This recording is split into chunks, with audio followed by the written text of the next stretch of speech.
우리 함께 이 시간 나눠볼 말씀은 로마서 8장 17절입니다.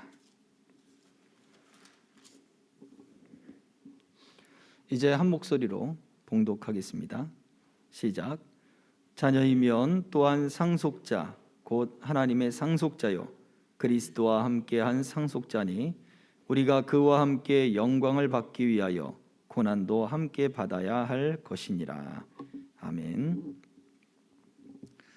네, 감사합니다. 자, 오늘 우리 로마서 8장 17절에 말씀하고 있는 것은 두 가지, 우리가 지난 주일날 살펴봤던 그 말씀을 생각해 볼 때 두 가지를 우리는 기억해 볼 수가 있습니다. 하나는 의무로서의 그러한 사랑, 또 한 가지는 무엇입니까? 함께 누리는 권리로서의 믿음을 이야기하고 있죠. 자, 본문의 말씀을 다시 한번 띄워줘 보세요. 자녀이면 또한 상속자고, 상속자면 우리가 그와 함께 영광을 받을 것이다. 그런데 그 영광을 받기 위하여 고난도 함께 받아야 할 것이다. 바울 사도는 이 로마를 향한 그 편지에서도 바로 그 두 가지를 한꺼번에 이야기하고 있죠. 의무적인 그러한 모습과 바로 권리적인 모습을 이야기해주고 있는 거예요. 그래서 의무와 권리에, 우리 믿음에 있어서 의무와 그 권리는 함께 가는 것이다. 우리가 한쪽에 우리의 권리에 치중되어 있는 경우들이 사실은 많습니다. 우리가 신앙생활을 한다라고 할 때 하나님이 내 기도를 왜 안 들어주시느냐? 하나님이 왜 내게는 복을 주시지 않느냐? 왜 하나님이 나에게 다른 사람들보다 더 수고하고 더 애쓰고 더 많이 힘쓴 왜 나에게 이런 일을 하시느냐? 라고 하는 이런 여러 가지 우리의 말들은 결국 나에 대한, 내가 가지고 있는 현재의 신앙에 대한 권리들을 찾고자 하는 그러한 요소들을 많이 내포하고 있는 것이 사실입니다. 나는 더 바랄 것이 없습니다 라고 말을 하지만 다른 사람들을 기준에 두고서 차이 나는 그 부분 때문에 사실은 이런 영적 갈등감이 있는 거죠. 내가 저만큼은 내가 채워지길 바란다. 내가 더 받고 싶지는 않지만 내가 그만큼은 채워져야 되지 않느냐라고 하는 것도 사실은 어찌 보면 내가 받아야 할 당연한 권리라고 하는 그런 부분들을 나타내고자 하는 그런 부분들입니다. 그런데 성경은 분명히 이야기하고 있는 것은 우리가 하나님의 자녀이면, 그 얘기는 무엇입니까? 하나님께 속해 있으면 당연히 하나님의 상속자가 될 것이다. 당연히 하나님의 자녀로서의 은혜와 권리와 풍성함이 있을 것이다. 그런데 왜 없습니까? 라고 말을 하기 전에 그의 영광을 함께 받기 위하여 무엇을 받아야 합니까? 고난도 함께 받아라. 그 이야기는 내가 주님께 속해서, 내가 하나님께 속해서 하나님을 향하여 내가 의무로서 내가 가지고 있는 주님을 꼭 붙드는, 하나님을 꼭 붙드는 그러한 사랑의 모습들을 내가 나타내고 있는가라고 하는 부분을 같이 살펴보아라 라고 하는 거죠. 이 합동 측에서는 믿음은 전적인 하나님의 선물로 이야기하고 있습니다. 저도 그렇게 믿고 있고요. 또 하나님이 저희에게 믿음을 주실 때도 우리가 무엇을 해서 은혜를 주시거나 구원을 주시거나 어떤 믿음의 그런 역사들을 나타내지 않으셨습니다. 제일 약하고 또 버려지고 그리고 아무도 돌보지 않을 때 위로와 구원과 하나님의 손길들이 다가왔다 이거죠. 이것이 은혜입니다. 그러면 우리는 그러한 은혜를 받고 난 이후에 권리만 누려야 되느냐? 아니죠. 그 은혜를 받고 난 이후에 정말로 내가 하나님의 사람으로, 내가 그리스도인으로 내가 하나님을 사랑하며 사는 삶의 모습을 보여주고 있느냐라고 하는 거예요. 우리가 그런 것이 있습니다. 굳이 밝히지 않은 것, 내가 굳이 말하지 않은 것은 거짓말이 아니다. 적극적인 의미에 있어서는 그것이 거짓말이 아니죠. 왜냐하면 나는 거짓말을 하지 않았기 때문에. 그냥 말하지 않았을 뿐이지 나는 거짓말을 한 것이 아닙니다. 이것이 소극적인 의미에서 거짓말을 하지 않은 거예요. 그러나 적극적인 의미에서는 숨긴 것, 왜 숨겼냐 이거예요. 그리스도인이라는 게 자신이 없느냐?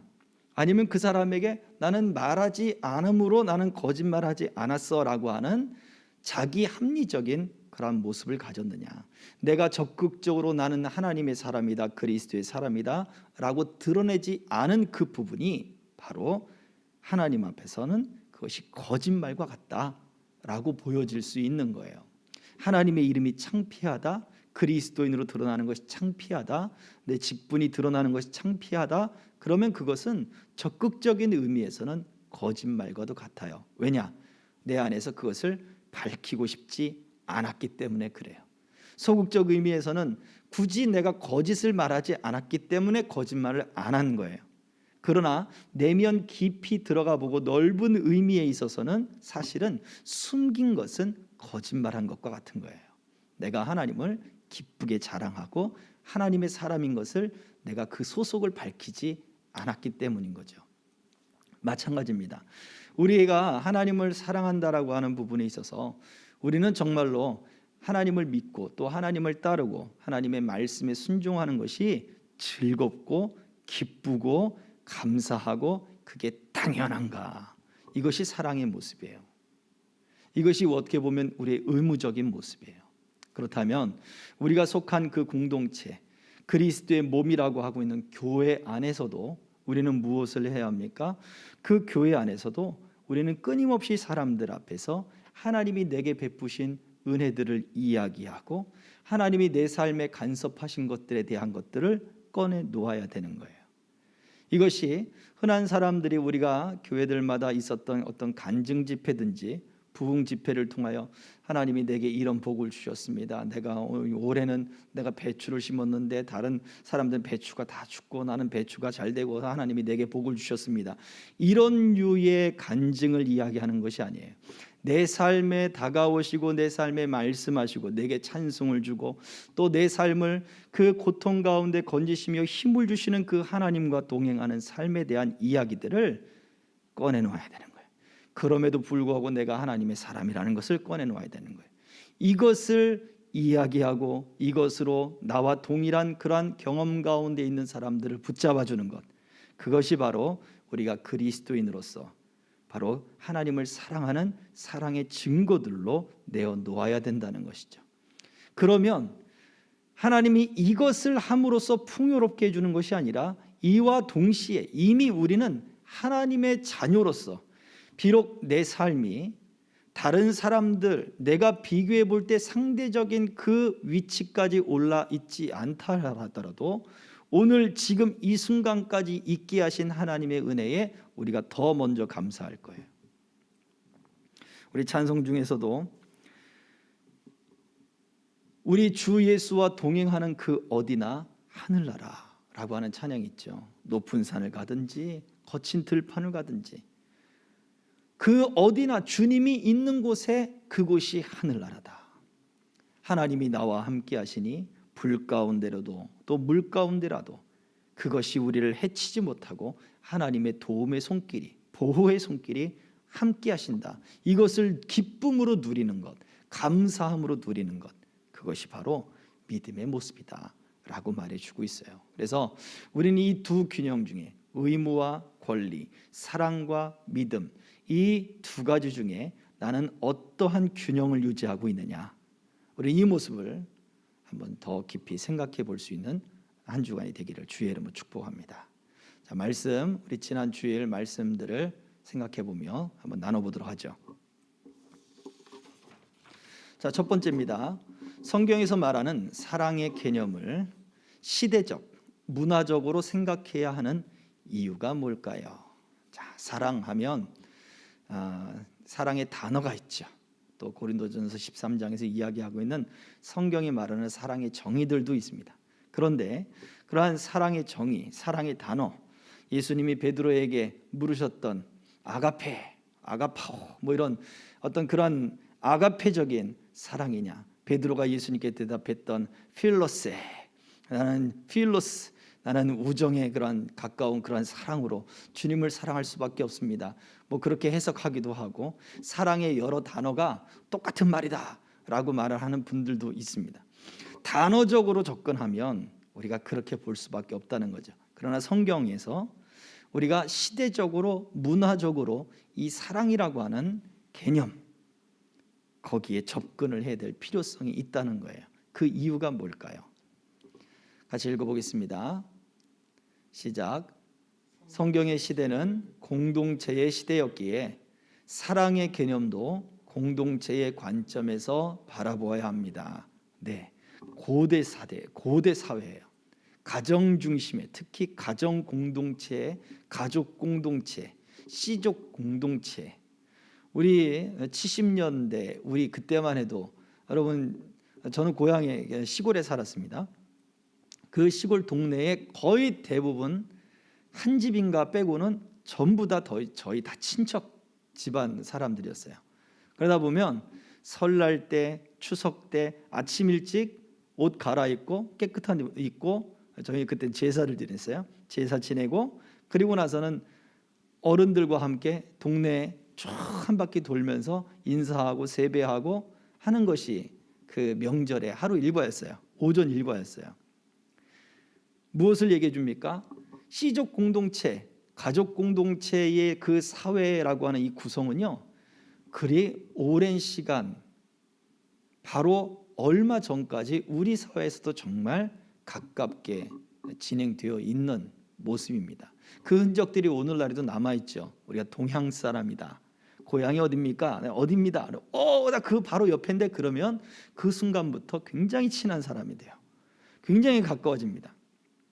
이게 여러분들 저희 나이 때, 또 저희보다 약간 위 세대 분들에게는 정말 중요한 거예요. 그러면 얼마 차이가 나지 않잖아요. 정말 차이 나지 않아요. 그런데도 불구하고 고대 사회, 저 예수님의 그 시대는 2000년 전의 시대예요. 또 구약의 시대는 그보다 더 앞선 바로 시대란 말이죠. 그 시대에 사랑에 대한 이야기를 하고 하나님을 사랑하고 이웃을 사랑하고 하는 그러한 사랑의 개념은 바로 씨족 공동체, 가족 공동체, 그 또 자기의 종족 공동체, 바로 거기에 그 관점에서, 그 문화적 배경에서 성경이 그렇게 말하고 있으니까요, 거기에서 사랑이라고 하는 관점을 바라보아야 한다는 거예요. 그래서 가족 안에서의 사랑이라고 하는 것은, 이 문화적 안에서, 공동체 안에서 사랑이라고 하는 것은 내 감정이나 어떤 내 중심적인 어떤 상황 속에서의 누구를 사랑하는 것이 아니에요. 감정적인 요소가 아니라 그 공동체에서 요구되는 것, 그것들을 내가 기꺼이 수행하는 것, 이런 의무적인 관점을 가지게 됩니다. 자, 다음입니다. 요한복음 15장에서 말하고 있는 구체화된 사랑은 어떤 행동일까요? 자, 요한복음 15장도 예수님이 말씀하신 거죠. 2000년 전에 가족 공동체의 공동체 중심의 그런 개념 속에서 사랑을 살펴봐야 되는 거죠. 요한복음 15장에서는 4절 같이 읽습니다. 시작.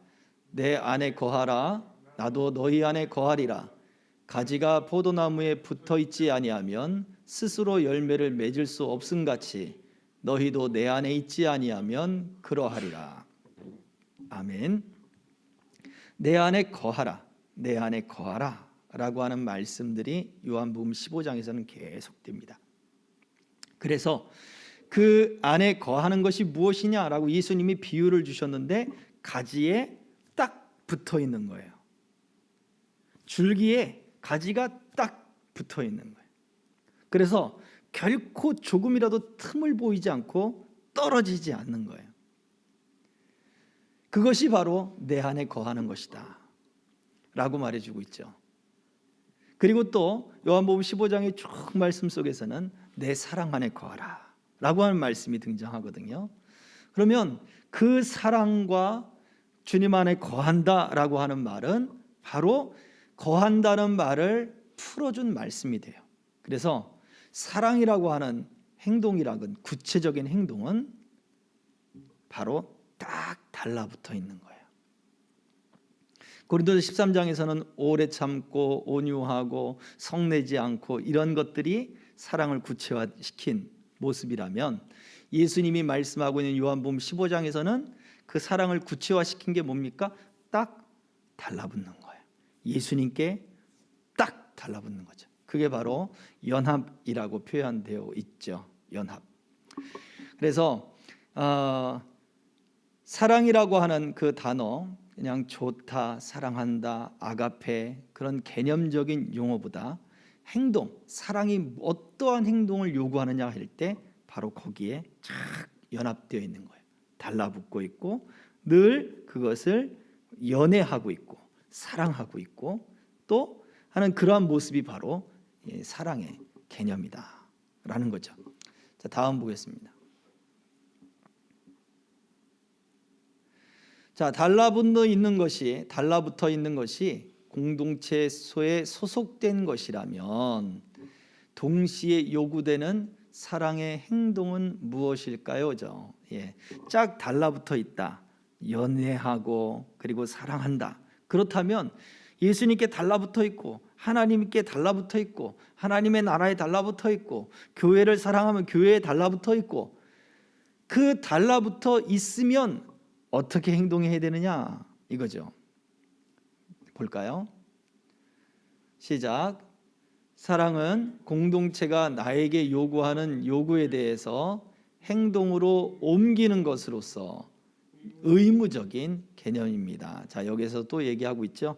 요한복음 15장에서 쭉 읽어나가면 10절, 12절 이 말씀 속에 보면 사랑하면 내 계명을 지킨다라고 하는 말씀이 있어요. 너희가 나를 사랑하면 내 계명을 지키리라 라고 예수님 말씀한단 말이에요. 결국 거한다, 사랑한다, 내 말을 지킨다, 이것이 쭉 연결되어 있어요. 그래서 예수님께 달라붙어 있는 것이 사랑이라면 하나님의 나라에 달라붙어 있는, 그렇게 하나님께 소속되어 있고 예수님께 소속되어 있는 사람이라면 예수님이 너희가 나를 사랑하면 내 계명을 지키리라, 예수님이 요구하는 그 계명을 지키는 거예요. 새 계명을 그래서 내가 너희에게 줄 것인데 그 계명은 이제부터 무엇이에요? 서로 사랑하라 라고 또 이야기하고 있죠.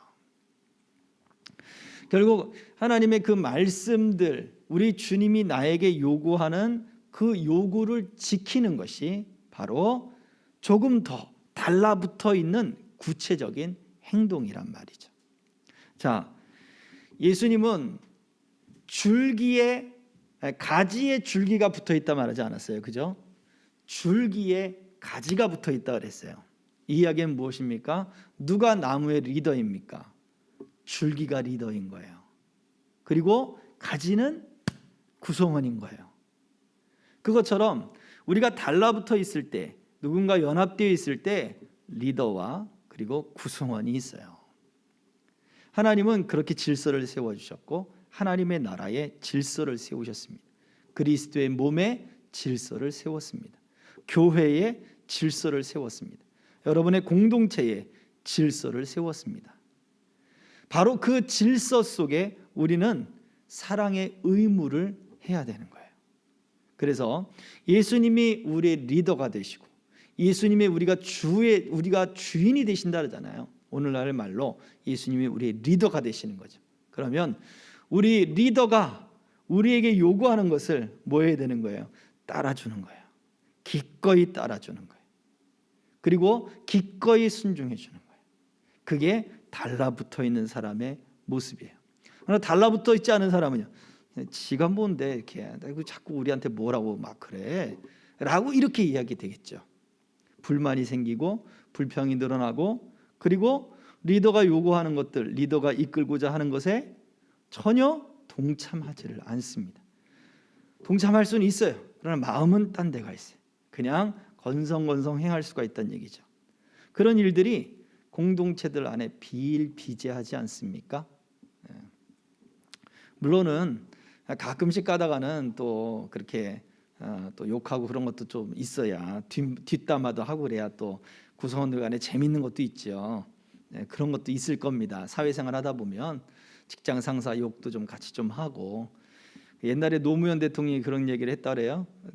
국민들이 대통령 욕도 좀 해야 그래야 재밌죠, 그죠? 그러고 이제 그분이 직접 그렇게 얘기를 했다고 하더라고요.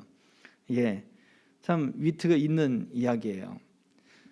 물론 그럴 수는 있어요. 그렇지만 우리의 마음을 어떻게 해요? 의무적인 사랑을 더하려면 리더에 순종하고, 리더 대신 예수님, 또 아버지 대신 우리 하나님, 그분께 순종하고 그 계명을 따르는 것이 바로 우리들에게 요구되는 행동들이라는 거예요. 그래서 그리스도의 몸에 교회에 세우신 그 질서 또한 우리가 믿고 따르고, 그리고 또 그곳에서 건강한 공동체를 만들어가는 것, 그것이 바로 우리들에게 요구되는 더 구체화된 공동체 속에 요구하는 바로 사랑의 모습입니다. 자, 다음입니다. 자, 공동체 안에서 지켜야 할 의무. 자, 이제는 그 의무가 사랑이라면 그 공동체 안에서 의무만 있는 게 아니라 그랬죠? 권리가 있습니다. 누릴 수 있는 권리가 무엇일까요? 요한복음 1장 12절 함께 읽습니다. 시작. 영접하는 자, 곧 그 이름을 믿는 자들에게는 하나님의 자녀가 되는 권세를 주셨으니. 자, 공동체 안에서 누릴 수 있는 권리가 무엇일까요? 한 번만 더 눌러주세요. 같이 읽습니다. 시작. 한 회사에 소속되고 나면 그 회사가 누릴 수 있는 권리들을 함께 가지게 되기 때문입니다. 예, 의무가 사랑이라면 소속되어 있는 권리, 누릴 수 있는 권리라고 하는 것은 바로 그 회사에 내가 소속되는 거죠. 믿음이라고 하는 것은 내가 하나님의 나라에 예수 그리스도가 내 주인이십니다, 예수 그리스도가 내 리더입니다 라고 고백하고 받아들임으로써 우리는 하나님의 나라에 소속되게 되는 거예요. 그러면 회사에, 마치 회사에 우리가 소속되어 그 회사가 누리는 사회적 지위와 권리들이 있어요. 그것들을 회사가 누리는 것처럼 모든 것을 그 회사의 구성원들이 함께 누리게 됩니다. 내가 이전까지는 그 회사에 소속되어 있지 않은 사람인데 그 소속증이 나왔어요. 그러면 나는 이제 그 회사에 소속된 사람이 된다고 하는 거죠. 멤버십을 갖게 되는 거예요. 제가 어떤 학교를 나왔는데 그 학교가 병원을 유지하고 있습니다. 큰 병원을 유지하고 있어요. 그래서 멤버십을, 비용을 지불을 하면 1년 뭐 멤버십도 있고 뭐 평생 멤버십도 있고, 그 비용을 지불하면 그 병원에서 검진을 받을 수 있는 50%, 뭐 20% 이런 부분들을 경감받을 수 있다고 해요. 나뿐 반이 아니고 내가 다녔던 그 학교 모든 사람들이 다 그러고, 그리고 그 가족들까지도 같이 혜택을 볼 수 있다고 합니다. 이게 바로 멤버십이라는 거죠. 우리의 믿음이라고 하는 게 그래. 예수 그리스도를 내가 주인으로 고백하고, 리더로 고백하고, 나의 구주로 고백하고, 내 인생의 리더, 또 내 주님, 내 아버지 하나님을 믿고 고백하면 우리는 하나님의 나라에 소속된 사람이 돼요. 그리스도에 소속된 사람이 돼요. 그러면 이제는 하나님의 나라에 소속된 모든 것을 믿고 고백함과 동시에 우리는 함께 가지게 된다는 거예요. 바로 그것이 믿음입니다. 그래서 사랑이 의무라면 믿음은 예수를 믿고 고백함으로 우리가 누리게 되는 바로 그런 권리적 개념으로 생각해 보아야 합니다. 다음입니다. 예수님이 어떤 믿음이 없다고 제자들을 질책하셨나요? 믿음이 적은 자들아 라고 우리가 마태복음 17장에 대한 말씀을 함께 나눴었죠. 그 마태복음 17장에서는 변화산에서 내려오신 예수님이 귀신 들린 아이의 아버지를 만나고서 그 아이를 어찌할 수 없어서 쩔쩔매고 있는 제자들을 향하여 하셨던 말씀이에요. 자, 내가 언제까지 너희와 함께 있겠느냐? 이 믿음이 작은 자들아, 믿음이 적은 자들아. 예수님이 이렇게 말씀하신 이유는 야, 이 믿음 없는 놈들아, 그 얘기가 아니란 얘기예요. 어떤 믿음이 없길래 이런 말씀을 하셨을까요? 앞에 것과 이어집니다. 자, 같이 읽어보겠습니다. 시작. 예수 그리스도를 주인으로 믿는 그 순간에 하나님 나라의 모든 복을 나누어 가지는 것임을 믿는 것. 예, 하나님 나라의 모든 복을 나눠 가진다. 언제요? 예수님이 나의 주인입니다. 하나님이 구원자로 보내신 예수님이 나의 주인입니다.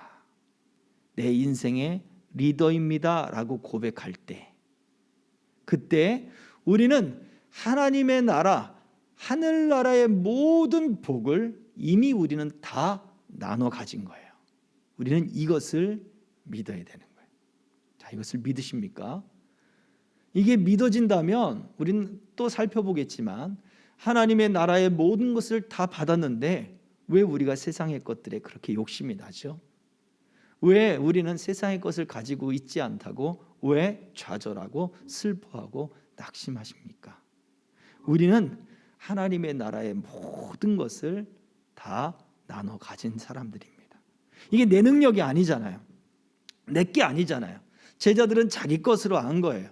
자기가 할 수 있다 생각했던 거예요. 근데 자기가 얼마 전까지는 했는데 지금 하니까 안 되는 거예요. 당황스러운 거예요. 당황스러운 거예요. 내 능력이 아니란 말이에요. 하나님의 능력, 우리 주님의 능력이 우리에게 나눠 가지는 거예요. 우리에게 나눠 주신 거예요. 내 게 아닌 거예요. 당연히 그분 거예요. 그러니 모든 것이 은혜입니다 라고 하는 찬양처럼 모든 것이 은혜인 거예요. 이것을 고백할 수 있는 믿음이에요. 믿음. 자, 다음입니다. 이 믿음이 왜 중요할까요? 네, 그렇죠. 이 믿음이 왜 중요할까요? 왜 이것이 우리에게 중요하냐? 같이 읽어봅니다. 시작. 개인이 공동체 밖에 있을 때는 공동체가 가지고 있는 것과 전혀 관계가 없고 공동체 안에 있을 때부터 가지는 것이기 때문입니다. 우리는 예수 그리스도 안에 있을 때만 그리스도인으로 정체성을 확인할 수 있습니다. 무슨 얘기인지 아시겠습니까? 공동체 밖에 있으면 그 공동체가 가지는 권리랑은 전혀 관계가 없는 사람이에요. 삼성이 아무리 권리가 많고 저하고 무슨 관계가 있어요? 저는 그 공동체에 소속되어 있지 않습니다. 뭐 주변의 친척이 대기업에 뭐 직장을 가지고 있고 대기업의 임원이다. 저랑 무슨 관계가 있어요? 저는 제 친척이 그 회사에 다닐 뿐이지 저는 그 회사의 사람이 아니에요. 그 회사의 혜택을 전혀 누리지 못합니다. 왜요? 저는 그 공동체에 소속되어 있지 않기 때문에 그래요. 예수 그리스도인이다. 그리스도인이다. 예수를 믿는 사람이다. 우리는 예수 안에 있을 때만 그 하나님의 나라로부터 주어지는 모든 것을 다 누려요.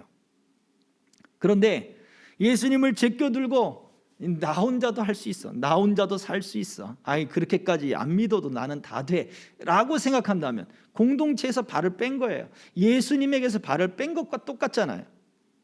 예수 안에 있을 때만 이 그리스도인인 거예요. 예수 안에 있을 때만 하나님의 나라의 모든 것을 다 누리는 거예요. 근데 거기에서 발을 뗐어요? 나와 상관이 없죠. 나하고는 관계된 게 없는 거예요.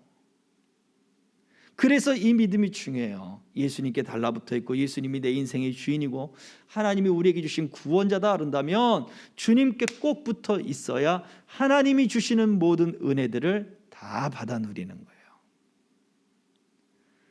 그래서 예수님이 그 아버지에게 할 수 있거든이 무슨 말이냐? 믿는 자에게 능치 못할 일이 없다.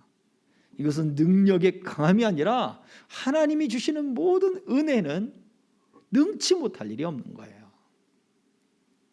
우리가 이 사실을 믿어야 합니다. 그래서 예수 그리스도 안에 있어만 되는 거예요. 그래서 예수 그리스도 안에 있는 게 우선이지 내가 무엇을 해서 예수님을 달래주고 무엇을 해서 내가 예수님께 뭔가를 바치고 그렇게 해서 얻어지는 게 아니란 말이에요. 사도행전에 시몬이라고 하는 마술사가 등장하죠. 그가 예수를 믿고 세례를 받았다고 그랬는데 성령이 베드로가 왔을 때 성령이 사람들에게 임하는 모습을 보고 돈을 줘요. 나도 그 성령 받게 해주세요. 저주를 받습니다. 베드로한테. 그 시몬이라고 하는 사람이 끝내는 결국 그 올바른 믿음을 갖지 못한 것 같아요. 유래되는 역사에 의하면 그 시몬이라고 하는 사람이 계속해서 어떤 이단적인 그러한 사상들을 가지고 생활을 하는 모습이 역사 속에 기록되어 있습니다. 역사가들이 기록해 놓았어요. 자, 그것을 볼 때 우리가 무엇을 주고서 구원받고 무엇을 주고서 은혜를 받는 것이 결코 아니란 말이에요. 우리는 예수 안에 소속되어 있는 사람으로 예수 그리스도의 말씀을 지키고 따르는 그러한 의무적인 그러한 삶을 살 때 하나님이 우리는 그리스도에게 속한 사람인 것을 보시고 하나님의 나라의 모든 것들을 주신다는 거예요. 이것이 중요하죠. 우리는 그 안에 속해 있을 때만 그리스도인입니다. 예수 안에 있을 때만 하나님의 백성이에요. 이것이 그래서 중요합니다. 자, 마지막입니다. 그리스도 안에서 모든 것을 나눠 가졌음을 믿는 사람들은 어떤 모습을 보이게 될까요? 제자들은 당황해서 어쩔 줄 몰라하고 사람들 앞에 쩔쩔매고 막 그랬는데, 자, 어떻습니까? 어떤 모습을 갖게 될까요? 같이 읽었습니다. 시작. 예수님이 나의 주인이시고 나의 리더입니다 라고 고백하는 믿음은 그분이 가진 능력과 은혜가 나의 능력과 은혜가 되기 때문에 모든 것에 늘 감사합니다. 예, 감사하는 삶을 산다는 거예요. 예수님의 능력이 나의 능력이 되고 그분의 은혜가 나의 은혜가 되는 거예요. 그분의 고난이 나의 고난이 되는 거죠. 그분의 십자가를 지신 것이 나의 십자가를 지는 것이 되는 거예요. 그래서 우리도 예수님이 지셨던 그 십자가를 뒤쫓으려고 내 십자가를 지고 따르려고 하는 삶을 살려는 거고요. 왜요? 그렇게 하지 않으면 복받지 못할 것 같아서 아니란 말이에요. 감사해서 하는 거예요. 감사해서 사는 거예요. 감사해서 그렇게 하는 거예요. 그래서 정말로 아까도 말씀드렸습니다만 의무적 개념 속에서 그런 사랑과 그리고 그 공동체 안에서 또 권리로서 그 믿음을 누리는 사람의 모습은 모든 것을 감사해요. 내가 이것을 가지고 있기 때문에 감사하는 것이 아니라 그 은혜 때문에 감사해요. 감사하는 사람의 모습은, 진정으로 감사하는 사람의 모습은 의무와 권리가 밸런스가 잘 맞아 있죠. 바로 저와 여러분들의 삶이 바로 이러한 삶이 되시기를 주의 이름으로 축복합니다. 이 말씀도 더 깊이 말씀을 또 들어보시고 또 묵상도 해보시고, 그래서 더 아름다운 우리 신앙 공동체, 가족 공동체, 사랑과 믿음, 풍성한 믿음을 함께 누릴 수 있는 그런 공동체 만들어 가시는 저와 여러분 되시기를 주의 이름으로 축복합니다. 기도하겠습니다. 이 시간 후에 한번 기도하겠습니다. 우리 가정을 위하여 기도하고 또 우리 교회를 위해 기도할 때 하나님이 기뻐하시는 가정과 교회가 바로 이러한 모습이 되게 하여 주시옵소서 하고 이 시간 후에 합심하여 함께 기도하겠습니다. 할렐루야. 참 좋으신 아버지 하나님, 은혜와 사랑 감사합니다. 우리가 속해 있는 것, 우리는 하나님의 나라의 시민이요 바로 그 하나님의 나라에 속해 있는 사람인 것을 하나님 옳게 인정하고 알고 깨닫게 하여 주옵소서. 주님, 내가 예수께 속해 있다면 예수를 꼭 붙들고 있고 예수를 꼭 붙들고 있다면 그 말씀과 계명에 내가 즐거이 순종하며 또 아버지 하나님, 내가 그 주님 앞에 그 은혜에 즐거이 순종한다면 모든 것이 은혜임을 고백하고 감사하며 기뻐하며 아버지 기쁨으로 이 땅의 삶을 살아가게 될 것입니다. 하나님의 나라의 모든 것을 받았기에 하나님 두려움이 없을 것입니다. 주여, 이 땅에서의 잘되고 이 땅에서의 형통을 하나님 만족하지 않을 것입니다. 아버지 하나님, 하나님의 나라의 그 때에 하나님 베푸시는 은혜들과 또 하나님께서 또 우리를 지켜보시고 상 주시고 위로하실 그날을 또한 우리가 소망할 줄 믿사오니 하나님, 이러한 믿음의 역사가 우리 안에 가득하게 하시고 우리의 어떠한 형태로든지 하나님이 함께 하심으로 말미암아 형통하게 하시고 감사하게 하시고 기뻐하게 하시고 감격하게 하시고 주와 동행하는 삶에 하나님 충만한 은혜가 넘치도록 은혜 베풀어 주옵소서. 성도의 삶 속에 가정과 자녀들과 또 아버지 직장과 생업이 복을 받게 하여 주시고 이 생명길 교회와 우리 모든 동행자들이 하나님 은혜 가운데 서도록 역사해 주시옵소서. 예수 그리스도의 이름으로 기도하옵나이다. 아멘. 참 좋으신 아버지 하나님 감사합니다. 우리가 이 사랑과 믿음이 우리 교회 공동체 안에, 신앙 공동체 안에, 가족 안에서 어떠한 모습으로 나타나야 되는지 주님 돌이켜보게 하여 주옵소서. 우리가 주님께 속했다면 주님을 온전히 붙들게 하옵소서. 하나님을 사랑한다면 하나님을 꼭 붙들게 하옵소서. 가족을 사랑한다면 주님 우리 가족을 꼭 붙들게 하시고 그곳에 꼭 붙어 있게 하시고, 가족에 붙어 있어서 하나님, 우리 하나님께 붙어 있어서, 우리 주님께 붙어 있어서 그 말씀들을 순종하고 리더의 명령에, 권위에, 그 질서에 따르는 하나님 그러한 사람들, 그러한 삶의 모습들을 갖게 하여 주옵소서. 특별히 하나님 교회가, 또 우리 생명길 교회가 하나님 앞에 또 우리 사람들과 성도들과 더 건강한 그러한 공동체의 모습들을 세워가기를 원하오니 하나님 우리에 속한 모든 동행자들에게 이 마음과 믿음을 허락하셔서 우리 주님이 말씀대로 약속하신 대로 풍성한 이 믿음의 역사들, 하나님 믿음의 열매들, 삶의 풍성한 결과들이 나타나도록 은총 베풀어 주옵소서.